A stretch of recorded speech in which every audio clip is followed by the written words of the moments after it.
بسم اللہ الرحمن الرحیم۔ السلام علیکم ناظرین، آج ہم آپ کے سامنے پیش کرنے جا رہے ہیں حضرت نظام الدین اولیاء رحمۃ اللہ علیہ کا ایک ایسا واقعہ جسے سن کر آپ کا ایمان تازہ ہو جائے گا۔ حضرت نظام الدین اولیاء رحمۃ اللہ علیہ ایک دن قوالی سن رہے تھے۔ آپ کو جوش آیا اور جوش میں رومال ہلا کر فرمایا کہ افسوس، ہم دھوبی کے لڑکے کے برابر بھی نہ ہوئے۔ تو اس وقت کسی خادم کی اتنی ہمت نہ ہوئی کہ آپ سے معلوم کرے کہ آخر آپ نے ایسا کیوں کہا، دھوبی کے لڑکے کے برابر بھی کہ ہم نہ ہو سکے۔ لیکن کئی دن گزرنے کے بعد حضرت امیر خسرو کی مناسبت سے آپ رحمت اللہ علیہ سے پوچھا کہ اس روز حضور کی زبان سے یہ الفاظ صادر ہوئے تھے، اس راز سے آگاہ فرمائیں۔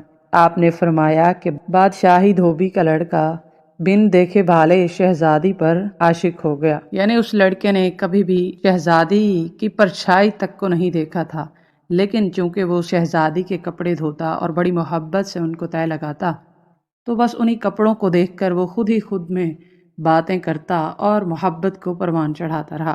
وہ لڑکا تمام دن شہزادی کے کپڑے دھوتا اور طرح طرح سے ان کو درست کرتا اور غائبانہ اس کے حسن و جمال کی یاد میں نالہ و فریاد کرتا۔ کچھ روز تو یہ راز پوشیدہ رہا، لیکن آخر لڑکے کے گھر والوں کو یہ راز پتہ چل گیا۔ اس کے والدین کو پریشانی شروع ہو گئی اور بڑی حیرت ہوئی کہ یہ بہت بڑی خرابی کی بات ہے۔ اگر شہزادی کو خبر ہو گئی تو یہ مارا جائے گا، اور اگر یہ چپ چاپ اس غم میں مبتلا رہا تو پھر بھی یہ مارا جائے گا۔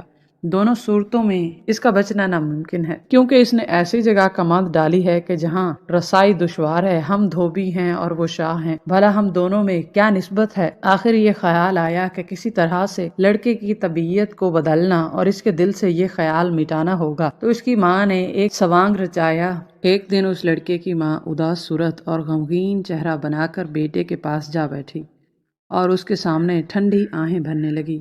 بیٹے نے پوچھا، اے ماں، خیر تو ہے؟ آج تمہارا کیا حال ہے؟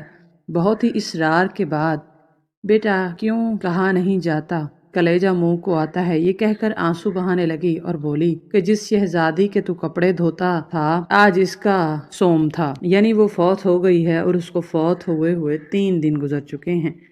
اس نے بے قرار ہو کر 3 بار اپنی ماں سے یہی سوال کیا کہ کیا وہ مر گئی ہے، اور 3 بار یہ سوال پوچھنے کے بعد ماں کے تینوں بار جواب دینے کے بعد وہ لڑکا اسی وقت وفات پا گیا۔ دھوبن نے سوچا کچھ تھا اور ہو گیا کچھ، اس کی تدبیر ہی الٹی پڑ گئی اور اس نے رونا پیٹنا شروع کر دیا۔ اب کیا ہو سکتا تھا؟ آخر رو دھو کے چپ کر کے بیٹھ گئی اور چوتھے روز شہزادی کے کپڑے لے کر محل پہنچی۔ اس نے دیکھا کہ یہ کپڑے آج کسی اور نے دھوئے ہیں، پہلی سی صفائی نہیں، وہ تو کچھ محبت کی صفائی معلوم ہوتی تھی۔ یہ بات سن کر دھوبن غمزدہ زاروں قطار رونے لگی۔ پہلے تو جھوٹا رونا تھا، اب سچ مچ کا رونا گلے پڑ گیا۔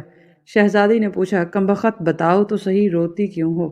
کچھ منہ سے بول۔ اس نے تمام حال اپنے بیٹے کی وفات کا شہزادی کو بیان کیا اور کہا کہ وہ تو تمہیں بغیر دیکھے اتنی محبت کر بیٹھا تھا، جو تمہارے کپڑے دھوتا تھا، اب وہ اس جہان سے اٹھ گیا ہے۔ شہزادی بولی، اچھا دھوبن، مجھے اپنے بیٹے کی قبر تو دکھا۔ یہ کہہ کر شہزادی کھڑی ہو گئی اور دھوبن کو ساتھ لے کر قبرستان کی طرف روانہ ہوئی۔ چلتے چلتے قبر پر پہنچی اور اس کو نہایت درد حسرت کی نگاہ سے دیکھنا شروع کیا۔ فوراً قبر کھلی، شہزادی بھی بے تاب ہو کر اس قبر میں سما گئی۔ ایک شور مچ گیا، بادشاہ کو خبر ہوئی، وہ بھی آیا، قبر کھودی گئی، دیکھا کہ جسم ایک ہے اور سر 2 ہیں۔ اس قصے کے بعد سلطان نظام الدین اولیاء رحمۃ اللہ علیہ نے فرمایا کہ میاں، ایسا عشق ہم کو نہ اپنے مرشد سے ہوا تھا، نہ رسول سے، نہ خدا سے، ورنہ ہم کو بھی وصل نصیب ہو جاتا۔ ایک شہزادی اپنے غلام پر عاشق ہو گئی۔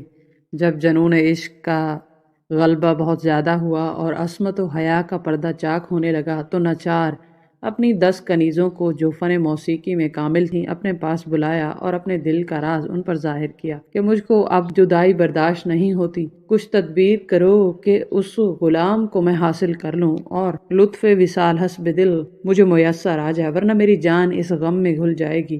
ان سب نے عرض کیا کہ یہ کیا بڑی بات ہے، لو آج ہی صحیح۔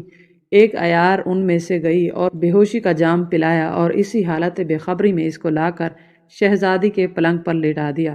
جب نصف شب کے بعد اس کو ہوش آیا تو اپنے پاس اس غلام کو پایا۔